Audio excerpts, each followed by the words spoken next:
충분조건이랑 필요조건을 얘기를 할 때 P면 Q이다 라는 명제를 가지고 얘기를 하는데요. 조건 두 개를 묶어서 만든 명제죠. P면 Q이다 이렇게. 근데 P를 나타내는 진리집합, P를 참으로 만드는 진리집합을 라지 P라고 하고 Q를 참으로 만드는 진리집합을 라지 Q라고 하잖아요. 이때 P랑 Q가 뭐 아무런 관계가 없고 막 이런 거 말고요. 그 중에서 포함 관계에 있는 친구들 가지고 한번 설명을 해볼 건데 이렇게 P가 Q의 부분집합인 경우, 자 이렇게 되면 P면 Q이다로 가는 거 있잖아요. P면 Q이다로 가는 거, 이거 명제로 얘기하면은 이 명제는 어떤 명제죠? 참인 명제인가요? 거짓인 명제인가요? 참인 명제. 이게 이유가 뭐냐면 서울 사람이면 대한민국 국민이다. 그러니까 작은 데서 큰 데로 가는 건 참이잖아요. 그죠? 그래서 이것은 참인 명제가 돼요. 참인 명제. 그 다음에 요 P의 입장에서 보면 P는 Q이기 위한 충분 조건이라고도 얘기합니다. P는 Q이기 위한 충분 조건. 이렇게. 그 다음에 Q 입장에서 봤을 때는 Q는 P이기 위한 필요 조건이라고 얘기를 해요. 자, 이거에 대해서 이제 이유를 좀 설명을 할 건데 한 두 가지 정도로 예를 들어서 한번 설명을 한번 해볼게요. 뭐냐면 첫 번째는 P가 뭐라고 할까요? 인간, Q는 동물이라고 할까요? P는 인간, Q는 동물. 즉 P면 Q이다 라는 명제는 이 명제에서는 이렇게 말할 수가 있겠죠? 인간이면 동물이다.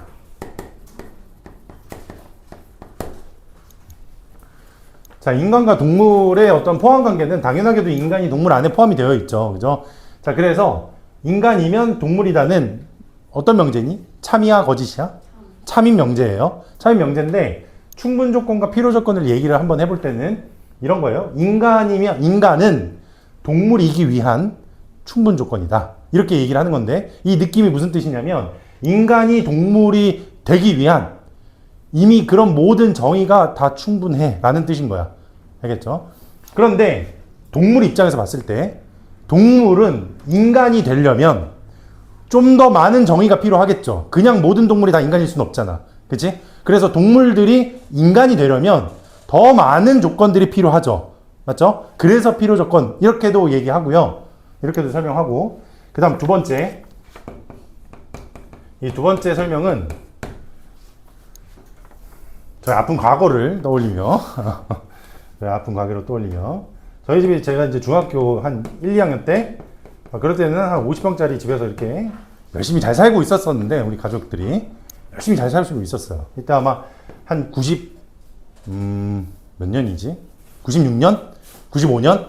막 이럴 때, 1995년 이럴 때 잘 살고 있었어요. 잘 살고 있었는데 1997년 저희 아버지가 사업을 했어요. 근데 97년에 뭐가 터졌어? IMF가 터졌어. 나라가 망했어. 나라만 망하면 다행인데 우리 아빠도 같이 망했어. 그래가지고 재밌죠? 그래서 우리 아빠 망해서 우리가 50평짜리 집에서 잘 살다가 이사를 갔어요. 왜 이사를 갔겠니? 집이 망했으니까 집 팔고 그러면서 이제 좁은 데로 간 거죠. 한 10평짜리 반지하로 갔어요. 10평짜리 반지하 갔는데 이 10평짜리 집에 저희 네 가족이 같이 살고 저희 집에 강아지도 있었는데 강아지를 차마 버릴 수가 없어서 같이 살았어요. 근데 저희가 네 가족이서 그 강아지를 함께 다섯 가족이지. 다섯 가족이서 그냥 우리만 산 게 아니라 그 집이 얼마나 자연 친화적이었냐. 바퀴벌레도 그렇고 이 쥐새끼들도 이게 자주 이렇게 왔다 들락날락 거리고 밤에 자고 있으면 쥐새끼가 저희 집 쓰레기통에 막 들어가서 쓰레기통 뒤지고 드르르 뒤지고 도망가고 우리 집 개새끼가 아니죠. 우리 집 개한테 야, 새끼야, 좀 잡아, 이놈아! 이러면 우리 집 개는 쫄아가지고 쥐를 못 잡아요. 너무 순한 강아지여가지고. 아무튼 그런 집에서 열심히 바퀴벌레들과 쥐새끼들이랑 같이 한 몇 년을 같이 살았어요. 근데 제가 그 집에서 살면서 다짐을 했지. 돈 벌어서 큰 집으로 이사 갈 테야. 이러면서. 물론 당연히 제가 뭐 엄청나게 큰 돈을 벌었던 건 아니니까 젊은 시절에. 근데 어쨌든 제가 돈 벌어서 한 20평짜리 아파트로 나왔어요. 그 아파트로 나오니까 적어도 쥐랑 바퀴벌레는 없잖아? 그치? 자, 이게 저희 집의 어떤 역사인데요. 물론 저는 이제 지금은 또 결혼하고 이제 전 따로 살고, 잘 살고 있는데, 여튼, 무슨 말 하고 싶은 거냐면, 50평짜리 집에 살고 있었어. 그때는 저랑 제 동생도 각자의 침대가 있었고요. 저희 집에 소파 졸라 큰 것도 있었고, TV도 졸라 큰 거 있었고, 물론 그때 당시에 TV가 지금보다 크진 않겠지만, 그리고 또 뭐도 있었냐, 뭐 아무튼 쓸데없는, 맞아. 우리 집, 그러니까 내 방에 딱 들어가잖아? 선생님 방의 책상이 여기 칠판 끝서부터 칠판 끝만 했어. 내 책상이 그냥. 그리고 그 앞에 책장들이 쫙 있어가지고 거기 책이 다 꽂혀 있고. 약간 좀 공부할 때 이렇게 책상이 넓어야 공부가 잘 된다 하면서 엄마가 책상을 졸라 넓은 거를 해줬거든요. 근데 그렇게 살다가 10평짜리 집으로 이사 갔단 말이야. 10평짜리 집은 있잖아. 어떻게 생긴 줄 알아? 그냥 이 방 하나가 우리 집이야. 여기에 뭐 침대 놓고 뭐 그럴 수가 없잖아. 엄마 침대는 저쪽에 있으니까 내 침대는 버려야지 뭐. 그치? 약간 그런 상황인 거죠. 그죠? 그러니까 큰 집에서, 다시 큰 집에서 작은 집으로 이사 가니까 짐을 놔둘 공간이 부족하잖아요. 그죠? 짐을 놔둘 공간이 부족하니까 그 짐을 놔둘 공간이 뭐 한 거야? 필요해. 공간이 필요해. 그죠? 뭐 지금 내 거 원래 갖고 있던 침대나 책상이나 놔둘 곳이 없잖아요. 그래서 그거를 보관할 또 다른 공간이 필요하더라 이거야. 그 다음 내가 10평짜리 집에서 이 쥐새끼들하고 라따뚜이들하고 같이 살다가 그 다음에 20평짜리 이사 가는데 이미 제가 이 10평짜리 집에서 오랫동안 살았을 때는 저희 집에 짐이 하나도 없었어요. 진짜 나 이불밖에 없었어. 이불이랑 그리고 저랑 제 동생 옷이 있잖아요. 옷장 하나 조그만 거 옷장 하나에 다 들어갈 정도야. 우리 옷이 없었어. 옷 한 2개로 그냥 한 계절을 나왔어요. 돈이 없으니까 이게 뭐 옷을 살 수가 없었어. 근데 여튼 작은 공간에서 그러니까 20평짜리 큰 공간으로 가니까 집이 개 넓은 거야. 뭘 놔두고 싶은데 놔둘 게 너무 많아 공간이. 그래서 공간이 너무나도 충분했어요. 다시 큰 데서 작은 데로 오니까 공간이 뭐 했다고? 필요했고요. 작은 데서 큰 데로 가니까 공간이 뭐 했어? 충분했어. 자, 한번 가볼게. 작은 데서 P에서 Q로 가면, 작은 데서 큰 데로 가면 공간이 충분해. 그래서 충분 조건. 그 다음에 큰 데서 작은 데로 올 때는 공간이 너무 비좁잖아요. 그죠? 그러니까 또 다른 공간들이 필요하죠. 그래서 필요 조건. 이렇게 해석하셔도 돼요. 알겠죠? 지금 보시면 제가 예를 2가지 정도로 나타내 줬는데요. 충분 조건이랑 필요 조건을 이해하는데 이 정도 2가지 정도면 충분할 것 같아요. 그죠? 그러니까 하나는 영역으로서 인식을 하는 것과 두 번째는 정의에 입각해서 조건이 필요한가 안 필요한가. 알겠죠? 안 필요할 땐 충분 조건, 더 많은 것들이 필요할 때는 필요 조건. 됐죠? 자, 이런 식으로 충분 조건이랑 필요 조건을 이해를 해주시면 될 것 같아요. 자, 그럼 제가 예제 한번 내볼게. 조건 B가 4의 약수고요. Q는 8의 약수야. 4의 약수라고 그러면 1, 2, 4가 있고 8의 약수는 1, 2, 4, 8이 있겠죠. 그죠? 자, 진리집합은 1, 2, 4고 진리집합이 1, 2, 4, 8이야. 작은 데서 큰 데로 가고 있죠. P면 Q이다는 무슨 조건이라고 얘기하는 거냐면 충분 조건. 그렇지. 그리고 충분 조건은 다시 충분 조건은 명제로 따졌을 때는 무슨 명제? 작은 데서 큰 데로 가면 무슨 명제? 참인 명제. 그래서 충분 조건은 항상 명제로 봤을 때는 무슨 명제가 된다? 참인 명제가 돼요. 다시 충분 조건은 항상 뭐한 명제가 된다고? 참인 명제가 돼. 이렇게.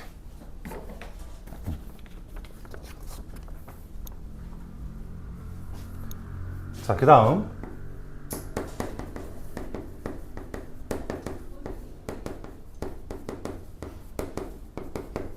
자, 필요 충분 조건도 있는데요. 필요 충분 조건은 뭐냐면 예를 들어서 P가 4의 약수고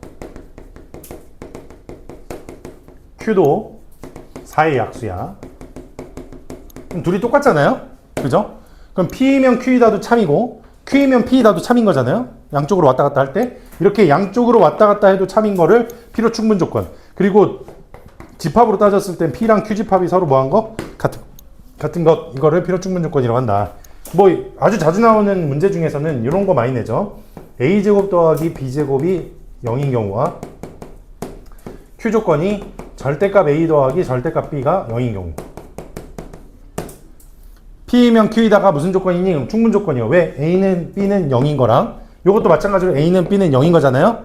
그래서 Q에서 P로 갈 때도 둘 다 참이에요. P에서 Q로 가는 것도 참이고 Q에서 P로 가는 것도 참이야. 그러니까 요거는 필요 충분 조건이다.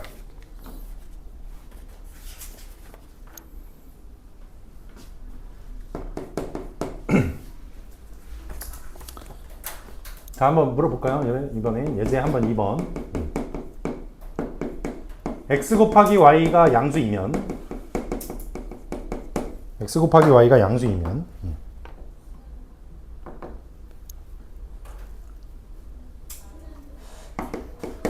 x가 양수이고 y가 양수이다. 자, 이건 무슨 조건일까? P면 Q이다가 무슨 조건일까요? x 곱하기 y가 양수이면 x가 양수이고 y가 양수이다. 자, 이거 조건을 다 생각해 보면 돼. 곱해서 양수인 경우는 몇 가지가 있죠? 두 가지. 하나는 플러스랑 마이너스. 얘는 몇 가지 갖고 있어? 두 가지. 얘는 몇 가지만 있어? 한 가지만 있어. 얘가 크고 얘가 작죠. 큰 데서 작은 데로 오면 무슨 조건? 필요 조건. 이렇게. 그렇죠. 이거는 명제로 따졌을 땐 거짓이 되는 거고요. 보통 필요 조건이 성립하는, 충분 조건이 아닌 필요 조건만 성립하는 그 조건은 명제로 봤을 땐 거짓인 명제가 되죠. 왜냐면 큰 데서 작은 데로 오면 거짓이니까. 그 다음에 두 번째, x 플러스 y가 0이면 x제곱 빼기 y제곱이 0이다. 이건 무슨 명제일까? 라고 생각해보면 얘도 마찬가지. 얘도 할 수 있는 거 다 뽑아내보면 x 플러스 y 곱하기 x 마이너스 y잖아요. 그러니까 얘가 0 되는 경우는 x 플러스 y가 0인 경우, x 마이너스 y가 0인 경우, 또는 둘 다 동시에 0인 경우. 해서 총 몇 가지야 얘는? 세 가지예요. 맞아요. 세 가지야, 세 가지. 얘는 한 가지밖에 없죠. 작은 데서 큰 데로 가면 무슨 조건이고? 충분 조건이고, 충분 조건은 명제로 따졌을 때 항상 뭐가 된다? 참이 된다. 이렇게.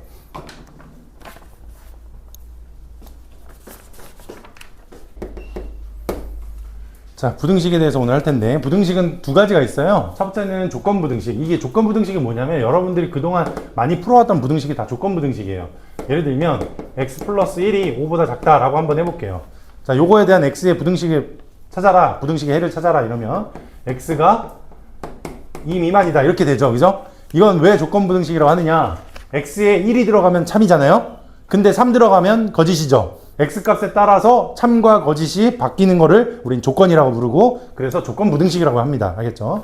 근데 절대부등식이라는 건 뭐냐면, 얘는 절대부등식은 반드시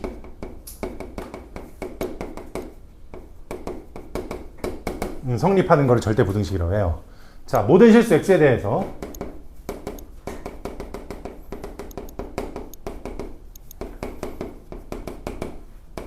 대하여 실수를 제곱하면 범위가 생기죠.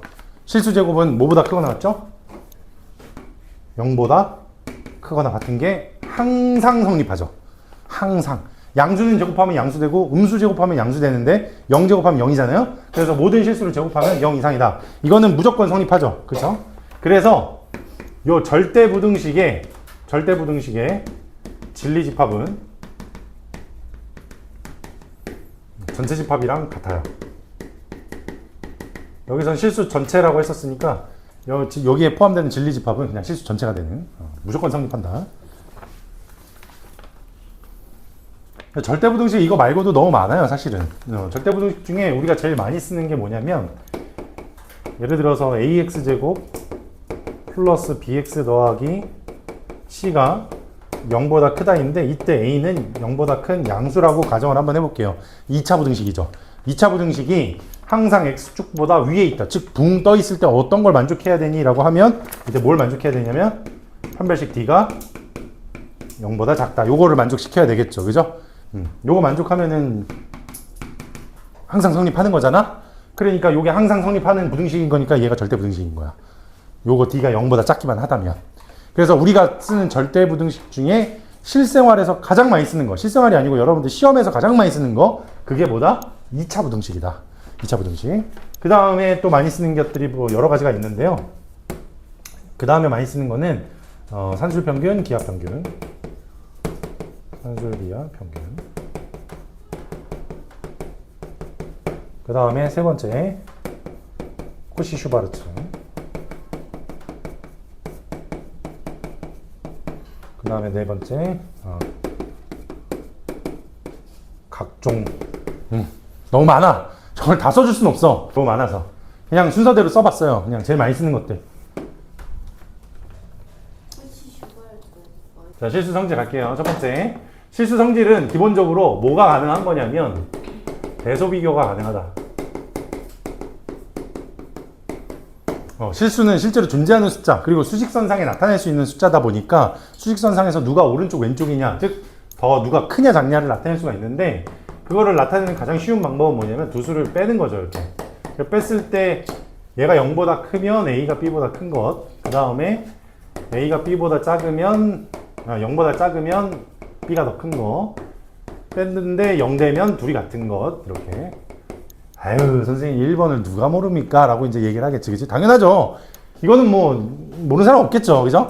근데 실제로 고등학교 과정에서는 1번을 잘 안 쓰죠. 이렇게 대놓고 빼기는 잘 안 나오죠. 주로 어떻게 나오니? 제곱을 한 것끼리 빼겠지. 왜 제곱을 시켜? 주로 루트가 들어가 있거나 또는 절대값이 들어가 있거나 이런 경우에 제곱을 해서 빼서 0보다 크면 앞에 게 큰 거 하고, 뭐 요거 뒤에는 더 적진 않을게요. 둘이 똑같은 거니까 1번이라. 그 다음 세 번째, 대소 비교하는 또 다른 방법. 두 수를 나눠. 두 수를 나눠서 얘가 1보다 커. 1보다 커. 그러면 A가 B보다 크지. 물론 이거는 뭐 부호가 똑같다라는 가정은 있어야 되겠지만 이렇게 나누는 경우도 있다. 근데 나누는 경우는 주로 언제 제일 많이 쓰냐면, 나중에 이제 고등학교 2학년 때 여러분들 그 지수 배울 때 주로 이제 나눗셈을 많이 쓰게 되는데, 1학년 때는 잘 많이는 안 쓰지만 여튼 그래도 다 방법은 알고 있어야겠죠. 이게 쓰고 안 쓰고, 많이 쓰고 안 쓰고의 문제가 아니라 이건 너무 당연한 자명한 사실이니까. 그 다음 네 번째, 또 시험에 자주 나오는 말 중에 이런 말이 있어요. 두 수의 합이 양수고 두 수의 곱도 양수야. 이 말하고 필요 충분 조건 같은 말. 같은 말이 뭐냐면 두 수가 양수다. 두 수가 양수를 이렇게도 표현해요. 합도 양수고 곱도 양수다. 실수라는 조건 하에서. 그 다음 다섯 번째, A랑 B랑 전부 다 0이 나오는 경우는 언제니? 라고 하면 이것도 필요 충분 조건으로 같은 말들이 누구누구 있냐면 A제곱 더하기 B제곱이 0인 경우, 그 다음 절대값 A 더하기 절대값 B, 이것도 0인 경우, 그 다음 A제곱 플러스 마이너스 AB 플러스 B제곱, 이런 것들도. 자, 요거를 좀 예를 들어주면 A제곱 플러스 AB만 가지고 완전제곱식 만들면 A 플러스 2분의 B의 전체 제곱 하고 4분의 B제곱 생기니까 이 뒤에다 4분의 3B제곱 만들어주는 거야. 자, 이거를 이렇게 변형시켜 놨더니 여기 첫 번째 식이랑 거의 비슷해졌죠. 구조가. 제곱 더하기 제곱이잖아. 그지? 그래서 얘가 0 되려면 얘도 0이고 얘도 0이다. 이렇게 해서 AB가 0인 경우도 마찬가지로 같은 말이에요. 근데 여기 써주는 거 말고도 사실 더 많아요. 더 많은데 그냥 대표적으로 이런 게 있다 정도로만 이해하시고, 나머지는 여러분들 문제 푸시다 보면 문제마다 뭐 아무튼 뭐 그 실수의 성질과는 관한 그런 식들이 많이 나오거든요. 나올 때마다 여러분들 그 공책에다가 계속 정리를 시켜 놓으세요. 알겠죠? 너무너무 많아요. 그 가지수는. 자, 여기도 마찬가지야. 절대부등식 이거 전부 아니에요. 훨씬 더 많아요. 훨씬 더 많으니까 혹시 나올 때마다 이런 건 기억했으면 좋겠다라고 하는 것들은 여러분 스스로 정리를 꼭 해놓으세요.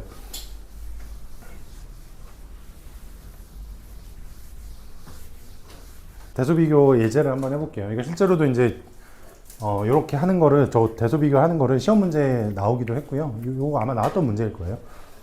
자, 절대값이 들어가 있을 때 그냥 뺄 수가 없다 이거지. 그냥 빼면 연산이 안 되니까 제곱을 해서 빼더라.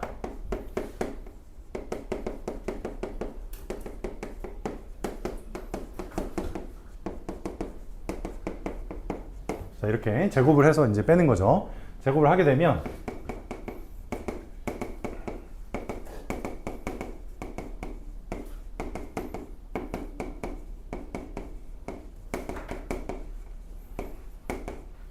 전체 절대값 있는 것 같은 경우에는 그냥 제곱을 하면 되는 거고, 그 다음에 절대값 A 더하기 절대값 B의 제곱을 할 때는 걔네 곱하기를 할 때 이렇게 절대값 벗겨지지 않는 거, 이것만 좀 조심하면 될 것 같아요. 그러면 A제곱 더하기 B제곱은 다 지워질 거고요. 얘네들은 이렇게 싹싹싹싹 지워지고 남는 게 이제 엄마야 절대값 AB 마이너스 AB. 자, 이렇게 남겠죠? 자, 이거는 절대값 때문에 좀 범위에 따라서 이게 값이 좀 달라지는데요. 첫 번째는 뭐냐면 AB가 0 이상인 경우, AB가 0 이상인 경우에는 그 절대값이 그냥 없어지잖아요. 그냥 없어지니까 AB 빼기 AB는 0 나오겠죠. 그래서 뺐더니 0 나왔어. 즉 요거 뺐더니 0 나왔으니까 AB가 0 이상인 경우에는 절대값 A 더하기 절대값 B랑 그 다음에 절대값 A 플러스 B가 서로 같은 경우고요. 이렇게. 두 번째는 AB가 음수인 경우에, 자, AB가 음수예요. 음수면은 절대값 벗기면서 뭐가 붙냐면 마이너스가 붙죠, 그죠? 마이너스 AB, 마이너스 AB니까 요 경우는 마이너스 2AB가 나오거든요. 자, 그런데 AB가 음수잖아? 근데 마이너스 2는 무슨 수예요? 또 음수죠? 음수 곱하기 음수는 뭐가 돼? 양수. 그래서 얘가 0보다 커지기 때문에 따라서 절대값 A 더하기 절대값 B가 누구보다 더 커지는 거냐면 절대값 A 플러스 B보다 더 커지게 돼요. 이때는 A, B의 부호에 따라서 값이 좀 달라진다라는 거 기억하시면 좋을 것 같습니다. 자, 그 다음은 이제 오늘 하는 주된 이제 목적 중에 하나가 산술, 기하, 평균이다. 자, 산술 평균하고 기하 평균에 대해서 나타내는 건데, 산술 평균은 굉장히 우리가 흔히 많이 접하는 평균이에요. 여러분들 시험 보면 맨날 하는 것들 있잖아요. 그죠? 뭐 수학이랑 영어 더한 다음에 2로 나누고, 9개 봤으면 9개 다 더한 다음에 9로 나누고 하는데, 뭔가 하나를 덜 더한 느낌? 그래서 아무리 점수를 찾아봐도 다 더했네? 이런 거 있잖아요. 뭔가 빠진 것 같은데, 계산해보면 뭔가 빠진 것 같은데, 내 점수가 이럴 리가 없는데. 그런 경험 있으시죠, 그죠? 저도 언제 막 이렇게 평균이 너무 높게 나와가지고 나 전교 1등 하는 거 아니야? 막 이랬는데 알고 보니까 한 개를 2번 더 해가지고 혼자서 괜히 혼자 좋아했다가 그 뺀 다시 숫자를 보고 또 절망에 빠졌던 기억이 또 있네요. 뭐 그렇다 하더라도 저는 뭐 학생 때 항상 저는 그 점수가 똑같았어요. 3년 내내 그 내신 점수가 저는 항상 똑같았어. 왜냐면 공부하는 방식도 똑같고 공부하는 일수도 똑같고 이러다 보니까 점수가 안 변해. 다만 중간고사 때 미술 실기 보고 음악 실기 보면 점수가 좀 떨어지고 실기를 잘 못해가지고 노래 잘 못 부르고 미술 잘 못 그려서 그런 거 떨어지고, 그 다음에 기말고사 때 필기 시험 보면 좀 올라가고, 그래서 평균 내면은 중간고사 때는 제가 항상 전과목 평균이 88점이고 기말고사 때는 전과목 평균이 92점이에요. 그래서 1년 내내로 따지면 항상 평균이 90점. 중학교 1학년 때부터 고등학교 3학년 때까지 모든 내신 점수가 다 이래요. 다 똑같아. 왜냐면 시험 공부를 할 때 어떻게 했느냐? 맨날 시험이 뭐 예를 들어서 7월 1일 날 본다. 그럼 저는 6월 30일부터 그 전날이죠. 전날부터 졸라 벼락치기. 그래서 시험 일주일간을 거의 막 벼락치기로 그냥 와다다다다 해가지고 항상 그렇게 해서 시험을 봐가지고 점수는 매번 똑같았다. 다행이었던 건 선생님 때는 수시가 없어서 내신을 그냥 막 봤어요. 막 봐도 솔직히 아무 상관 없었음? 그지? 대학 가는데 크게 지장 없었어. 네? 그런데 수능이 없었어요? 아, 수능만 있고 수시가 없었어. 아, 수시. 나는 당연히 수시가 없는 줄 알고 그래서 대충 맨날 이렇게 살고 대충 살았지. 근데 이럴 줄 근데 갑자기 선생님 고3 때 우리나라의 수시 제도가 처음 도입이 됐어요. 아이씨, 미리 말해주지. 이거를 왜 이때 알아가지고. 근데 다행이었던 거는 저희 때만 하더라도 전교 1등 있죠. 전교 1등만 갔어요, 수시로. 그래가지고 저희 학교 전교 1등이, 제가 여기 강 건너 학교 다녔는데 저희 학교 전교 1등이 그때 어디 갔더라? 연대 갔던 걸로 기억을 해요. 근데 우리 학교 전교 1등이 연대 가면 좀 아쉽거든. 서울대 가야 되는데. 근데 걔한테 이제 저랑 친해가지고 제가 물어봤거든. 너 왜 연대 가는데 왜 이렇게 좋아해? 그랬더니 걔가 하는 말, 나는 수능 공부를 해본 적이 없다. 뭐야 그럼? 나는 그냥 학교 시험 공부밖에 해본 적이 없다. 그래서 숱이 생겨서 개다행. 근데 이 친구가 저랑 맨날 농구하던 친구였는데 얼마나 천재냐면, 물론 이제 그 제가 항상 얘기하는 게, 여러분들 암기를 많이 훈련하다 보면 그 누구나 다 사진처럼 기억하는 거 다 할 수 있거든요. 누구나 훈련만 많이 하면. 근데 그 친구는 그냥 선천적으로 책을 이렇게 한번 보잖아요. 그럼 책 이 한 장이 그대로 그냥 기억에 다 남는다고 하더라고요. 아니야. 그 게이 친구랑 다 같이 우리 농구하던 그 친구. 농구 패밀리 중에 또 한 명이 있었어요. 이름이 최정혁이었나? 좀 기억이 안 나는데. 아무튼 쇼다리. 되게 쇼다리가 있었어. 몸이 이렇게 생겼잖아요. 예를 들어서. 다리가 요만해. 몸이 이렇게 생겼어요. 근데 몸이 이렇게 생겼는데 농구를 되게 잘해. 이유를 모르겠어. 저렇게 다리가 짧은데 요 다리 사이로 이렇게 농구공이 왔다 갔다 하는 게 나는 좀 신기하더라고. 겁나 숏다리예요. 뒤에서 보고 있으면 개웃겨. 몸이 이렇게 긴데 다리가 진짜 이만해요. 교복 입고 있으면 진짜 웃겨. 교복 이렇게 입고, 그 다음에 상의는 길죠, 이렇게. 너무 좀 그런가? 안 본 지 오래됐다고 너무 막말하네요, 제가. 자, 아무튼 산수평균과 기하평균. 산수평균은 두 수의 합을 이뤄나는 게 우리가 산수평균이다라고 부르는 거고. 자, 그럼 기하평균은 뭐냐라고 하면, 기하평균은 조금 우리가 다른 말로 얘기하면 곱평균이라고 할게요. 곱평균 이렇게. 자, 이걸 왜 곱평균이라고 부르냐면 어떤 두 수를 곱한 거에다가 루트를 씌우는 거예요. 자, 이게 왜 기하평균이라고 부르냐면, 잠깐 그냥 소개만 간단히 하자면, 지금 여러분들은 뭐 당연하게도 뭐 잘 모르시겠지만 뭐 아시는 분들도 있을 것 같아요. 이거 우리나라 말로 읽을 때는 x제곱이잖아요. 그죠? x제곱인데 영어로 읽을 때 어떻게 읽는지 아시나요? squared. 혀바닥이 좋아요. scared. 좋아요. 이거는 cubed. 이건 뭐냐면, 이게 squared랑 cubed는 어디서 나온 거냐면, 이건 정사각형. 한 변 길이가 x인 정사각형. 그래서 x 스퀘어라고 부르는 거고요. x 세제곱은 이 부피죠, 이렇게. 한 변 길이가 x인 정육면체, 부피를 말하는 거죠. 그래서 큐브드라고 부르는 거예요. 자, 이게 외국에서는 이렇게 불러요, 실제로. 이렇게 부르는데, 그러니까 얘네들은 왜 이런 식으로 부르느냐? 실제로 얘네들은 x를 두 번 곱하는 거를 이런 느낌을 항상 사각형의 느낌으로 간직하고 있거든요. 원래 수학의 역사가 기하학으로 계산하는 것부터 출발했기 때문에 실제로 x제곱의 의미는 x를 두 번 곱했다라는 뜻보다는 한 변은 x로 갖는 정사각형의 넓이다라고 해석하는 게 좀 더 수학에 더 맞는 얘기예요. 그래서 외국 사람들은 이런 거에 대한 인식이 이미 있어. 우린 없잖아. 그러니까 기하평균이라고 그러면 갑자기 뜬금없는 거야. 뭔 개소리야. 이렇게 되는 거지, 그지? 근데 예를 들어서 직사각형이 있어. 5랑 6이야. 얘를 정사각형으로 만들면 이때 한 변 길이는 얼마니? 라고 물어보면 루트 30이지. 자, 이게 기하평균 느낌이에요. 그래서 넓이가 30인 친구의 정사각형으로 바꿨을 때 한 변 길이는 루트 30 이런 식으로 얘기하는 거지. 또 실생활에서 또 많이 쓰는 예는 뭐냐면, 여러분들이 백화점을 갔어요. 백화점을 갔는데 여름맞이 대세일을 하는 거야. 뭐 예를 들어서 내가 정말 사고 싶었던 어떤 옷이, 뭐 모자라고 할까요? 삭갓이 있는데 뭔가 사고 싶었어. 이렇게 문양도 이렇게 있고요. 이게 사고 싶었는데 얘가 100만 원짜리야. 얘가 100만 원짜리야. 뭐 에르메스라고 하자. 뭐 여기서 에르메스면 뭐 이것도 사고 싶겠지. 여튼 100만 원짜리인데 이걸 여름맞이 대세일을 했어. 에르메스가 세일을 해? 아무튼 10% 할인을 한 거야. 10% 할인했어. 그러면 몇 프로에 팔겠다는 뜻이냐면 90%에 팔겠다는 뜻인 거죠. 그럼 100만 원 곱하기 얼마가 되냐니? 0.9가 될 거야. 그지? 근데 갑자기 에르메스가 미쳤어.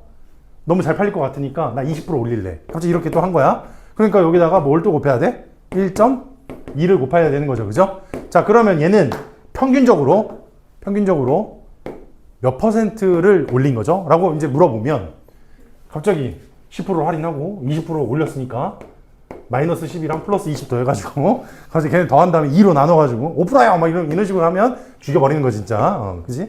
이런 거는 평균적으로 어떻게 팔았다라고 얘기하는 거냐면 루트 0.9 곱하기 1.2만큼을 평균적으로 했다라고 얘기를 하는 거예요. 알겠죠? 그래서 실제로는 기하 평균은 저런 식으로 고평균을 얘기하는 거고 어쨌든 이런 거 잘 몰라도 아무 상관없어요. 선생님 저 수학의 역사 잘 모르겠는데 돼서 필요 없어. 잘 쓰기만 하면 돼. 알겠지? 자, 산수평균이랑 기하평균 사이에는 어떤 관계가 있는지 알아보기 위해서 또 두 식을 빼긴 뺄 건데 그냥 빼는 게 아니라 루트 들어있으니까 제곱해서 빼볼 거예요. 이렇게. 자, 제곱해서 빼보면 4분의 a제곱 플러스 b제곱 플러스 2ab 그 다음에 마이너스 4ab 이렇게 되겠죠. 그래서 얘가 4분의 a-b의 전체 제곱으로 바뀌죠. 이렇게. 근데 a-b의 제곱은 실수의 제곱인 거니까 얘는 0보다 크거나 같다인 거죠. 그죠? 그리고 저때 등호가 성립하는 구간은 a랑 b가 서로 뭐 할 때냐면 같을 때 성립하죠. 그래서 등호는 언제 성립하느냐? 등호는 a랑 b가 같을 때 성립한다. 자, 여기다 제가 적진 않았지만 그 루트가 들어가 있기 때문에 산수기하 평균은 항상 두 수가 양수일 때 가정하고 푸는 겁니다. 알겠죠? 산수기하 평균은 항상 두 수가 양수일 때 가정하고 푼다. 자, 그래서 얘가 0 이상이 나오다 보니까 당연하게도 2분의 a 플러스 b가 루트 ab보다 항상 크거나 같다 이거예요. 산수 평균이 기하 평균보다 항상 크거나 같다.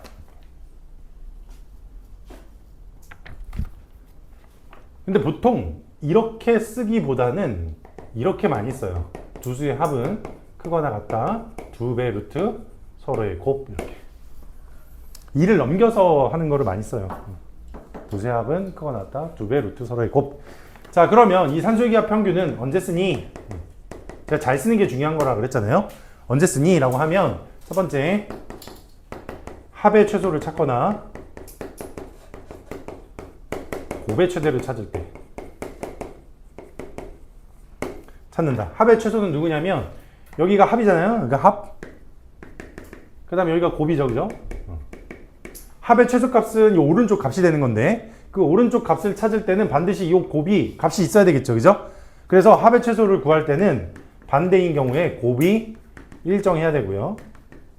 곱의 최대를 찾을 때는 반대에 있는 합이 일정해야 돼요.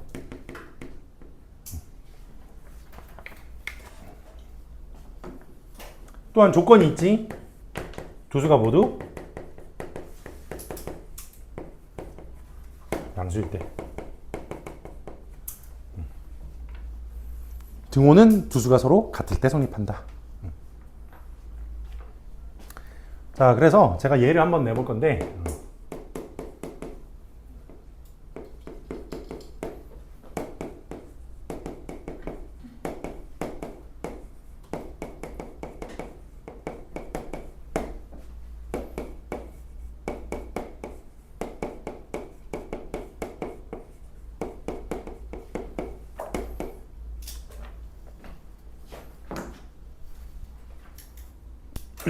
자, 가볼까요? 자, 지금 적는 풀이는 틀린 풀이를 적을 거예요. 알겠죠? 틀린 풀이를 적을 테니까 여러분도 같이 틀린 풀이를 적어보면서 우리가 왜 틀렸는지 음미 한번 해보자고요. 틀린 풀이야. 여기 적는 풀이는 틀린 거야. 알겠지? 자, a 플러스 b가 항상 크거나 같지? 누구보다 크거나 같은 거냐면 2루트 ab보다 크거나 같다 그랬죠? 그래서 여기 있는 a 플러스 b가 2루트 ab보다 크거나 같아. 그 다음에 a분의 1 더하기 b분의 1을 마찬가지로 크거나 같아. 2배의 루트 서로의 곱이니까 이렇게. 제가 여기 깜빡하고 안 썼는데 a도 양수고 b도 양수입니다. 자, 그래서 얘 최소값을 찾고 싶은데 a 플러스 b의 최소값이 여기 오른쪽에 있는 친구고 a분의 1 더하기 b분의 1의 최소값이 또 오른쪽에 있는 친구니까 서로 이제 곱하잖아요. 서로 곱하면 4가 나오거든. 그래서 얘가 4보다 크거나 같다. 이렇게 쓴 거야. 근데 답은 맞아. 답은 맞아. 근데 풀이는 완전 틀렸어. 알겠지? 풀이는 완전 틀림. 자, 여기 풀이도 한번 해볼게요. 자, 이것도 마찬가지. a 더하기 b분의 4가 크거나 같아. 2 루트 서로의 곱. 그 다음에 a분의 1 더하기 b가 크거나 같아. 2배 루트 서로의 곱. 그래서 얘네 둘을 또 최소값끼리 곱했으면 또 최소값이 나올 것 같아서 계산해봤더니 8 나와. 자, 이번에는 풀이도 틀리고 답도 틀림. 이거야. 자, 이거를 구분을 한번 해보자 이거야. 이게 왜 틀리고 답은 틀렸는데 왜 답은 맞고 얘는 틀린 풀인데 답까지 틀리고 무슨 차이가 있을까? 둘이 똑같이 풀었는데, 그지? 자, 이거의 비밀의 열쇠는 이거야.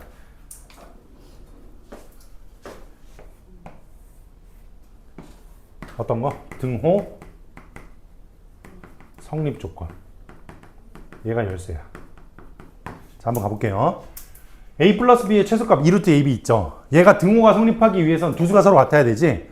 두 수가 서로 같아야 되니까 a랑 b랑 서로 뭐 해야 돼? 같아야 돼. 그 다음 얘네들도 a분의 1이랑 b분의 1이 서로 같아야 돼.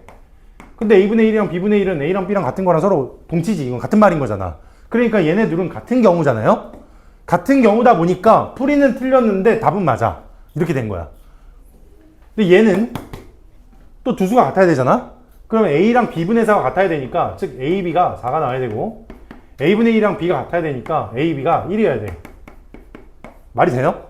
안 되죠. 등호 성립 조건이 성립을 안 하죠. 그러니까 얘가 성립 안 하니까 당연하게도 답도 그냥 다 틀려버리는 거야. 자, 그럼 선생님 이런 건 어떻게 풀어야 됩니까? 얘네들은 정확한 풀이가 뭐예요? 라고 물어보면 이제 여기서부터 이렇게 푸는 거란다. 이렇게 각각을 하는 게 아니라 등호 성립 조건이 안 맞을 때가 있기 때문에 그냥 뭐 하는 거냐면 전개하시는 거예요. 그냥 전개하면 2 플러스 a분의 b 더하기 b분의 2. 이게 전개한 식이죠? 이렇게. 그 전개한 식을 봤더니 a분의 b랑 b분의 2 이거 두 개 보이시나요? 이 친구들은 양수이면서 그 다음에 얘네들이 곱하게 되면 뭐가 되냐면 1이죠. 그죠? 곱을 했을 때 어떻게 된다고? 곱을 했을 때 뭐가 된다고?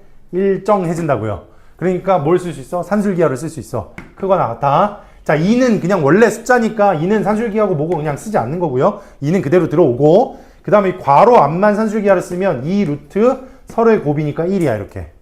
그래서 2 더하기 2가 돼서 4가 되는 거예요. 최소값이 이렇게. 그럼 얘도 그렇게 해야 되는 거겠지. 얘도 전개해서 풀어야 되는 거겠죠. 자, 오른쪽에 있는 친구도 전개해보면 1 더하기 4, 즉 5 더하기 ab분의 4 더하기 ab 이렇게 됐죠. 이게 전개한 거야. 전개한 거에서 상수는 그대로 있어. 그 다음에 얘네 두 개를 봤더니 얘네 두 개는 또 곱하면 일정해지네. 그러니까 산술기하 쓸 수 있어. 크거나 같다. 5 더하기 2배 루트 서로에 곱하게 되면 4. 이거는 얼마가 되냐면 9가 되겠죠. 그죠? 그래서 최소값은 9가 됩니다. 등호는 언제 성립하느냐? 단 등호는 ab분의 4랑 ab랑 서로 뭐 할 때? 같을 때 성립하더라. 즉 ab가 2일 때겠죠. 그 다음 이 친구 같은 경우에는 언제 성립하느냐? a분의 b랑 b분의 a가 같을 때니까 따라서 a랑 b가 같을 때 성립을 하더라. 이렇게.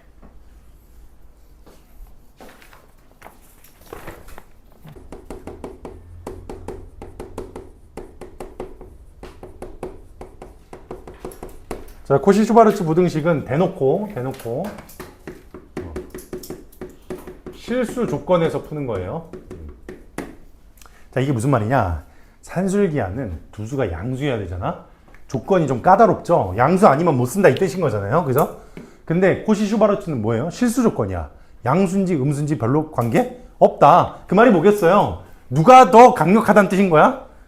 얘가 슈퍼파워라는 뜻인 거예요. 알겠죠? 슈퍼파워야. 웬만한 거 이걸로도 다 풀 수 있어요.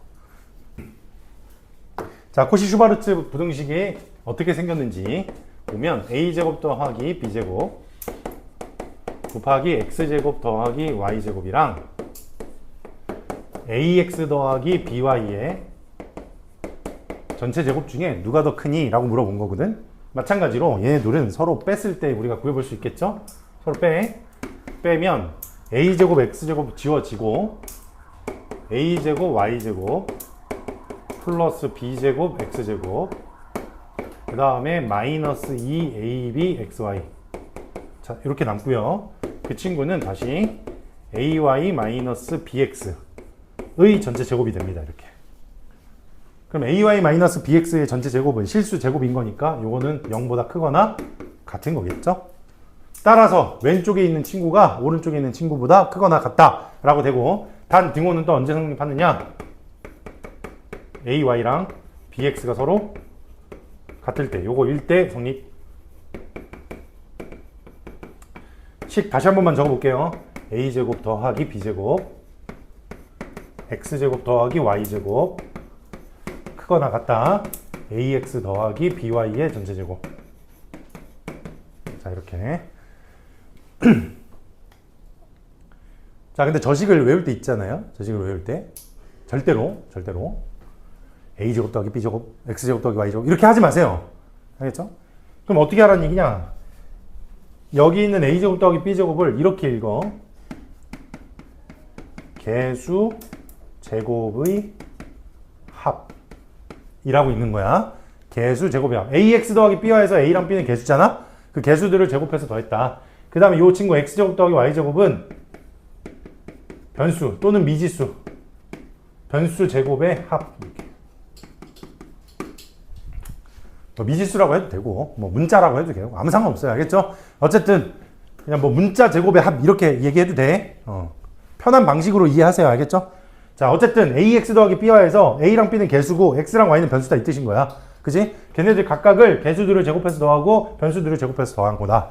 그러면 여기 오른쪽에 들어가는 친구는 여기 있는 개수 a랑 여기 있는 변수 x랑 곱해진 ax가 들어가는 거고, 여기 있는 b랑 여기 있는 y랑 곱해져서 by가 들어가는 거야. 됐죠?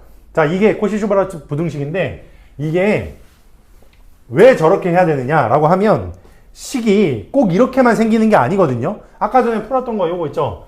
a 더하기 b 곱하기 a분의 1 더하기 b분의 1. 자, 요것의 최소값을 코시-슈바르츠 부등식으로 한번 풀어볼게. 왜냐면 지금 보면 두 개가 곱해져 있잖아요. 그 곱해져 있는 게 여기 있는 왼쪽에 있는 곱하기랑도 비슷하잖아. 그지? 자, 이제 해보면 a는 루트 a의 제곱이야. b는 루트 b의 제곱이고, 그 다음에 a분의 1은 루트 a분의 1의 제곱이고, b는 루트 b분의 1의 제곱이에요. 이 친구는 크거나 같아. 누구보다 크거나 같은 거냐? 라고 이제 해보면, 자, 루트 a를 개수라고 보는 거야. 얘 개수야. 그럼 루트 a분의 1은 변수잖아? 그럼 개수랑 변수랑 곱하면 ax 나오는 거잖아. 그지? 그래서 개수 루트 a랑 루트 a분의 1 곱하세요. 그럼 얼마예요? 1이잖아. 루트 a랑 루트 a분의 1 곱하면 1이죠. 그죠? 그래서 여기 자리에 1 들어가는 거야. 그 다음 루트 b랑 루트 b분의 1 또 곱해도 1이죠. 그래서 1 더하기 1의 전체 제곱보다 크거나 같아. 그래서 최소값 4. 똑같이 나오죠. 여기랑. 답은 똑같이 나오잖아. 그지? 코시-슈바르츠는 이런 식으로도 우리가 생각을 할 수 있기 때문에 제가 말하는 게 얘가 뭐 꼭 이런 식으로 x, y가 꼭 들어가진 않아요. 알겠죠? 항상 우리가 생각할 때 개수 제곱의 합이랑 변수 제곱의 합이라고 걔네들끼리 곱해졌다라고 생각을 하시는 겁니다. 알겠죠? 자, 코시-슈바르츠 부등식 여기까지 해서 오늘 개념 설명은 여기까지 마무리 지을게요.